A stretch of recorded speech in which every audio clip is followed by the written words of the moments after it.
এরই নাম ছিল বাংলাদেশ। 53 বছর অনেক রকম তন্ত্র মন্ত্র দেখেছ, রাজতন্ত্র দেখেছ, সমাজতন্ত্র দেখেছ, গণতন্ত্র দেখেছ, জাতিসংঘ দেখেছ, সেকুলারিজম দেখেছ, ক্যাপিটালিজম দেখেছ।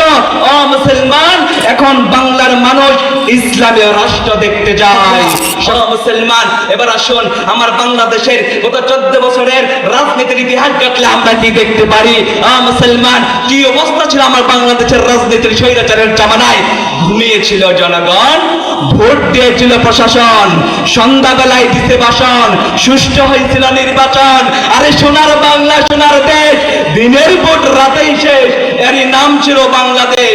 53 বছর অনেক রকম তন্ত্র মন্ত্র দেখেছ, রাজতন্ত্র দেখেছ, সমাজতন্ত্র দেখেছ, গণতন্ত্র দেখেছ, জাতিসংঘ দেখেছ, সেকুলারিজম দেখেছ, ক্যাপিটালিজম দেখেছ।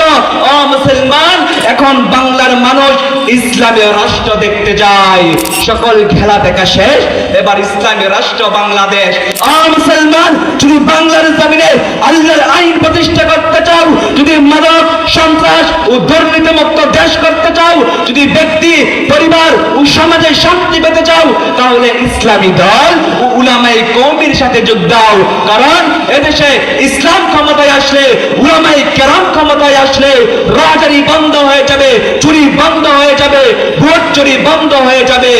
মুসলমান, মুসলমান, তাই আমি পরিশেষ একটি কথাই বলবো, চলুন আমরা সকলে হাতে হাত রেখে কাঁধে কাঁধ মিলে ইসলামী রাষ্ট্র গড়ি, ইসলামী রাষ্ট্র গড়ি। পরিশেষ একটি কথাই বলবো, আমরা যুদ্ধ নয় শান্তি চাই। নাস্তিক, মুরতাদ, স্বৈরাচার, সাদিয়ানি, কাদিয়ানিদের পতন চাই, ওই জালিমদের কবল থেকে মুক্তি চাই, মুক্তি চাই, মুক্তি চাই। ওমা তৌফিক ইল্লা বিল্লাহ। আসসালামু আলাইকুম।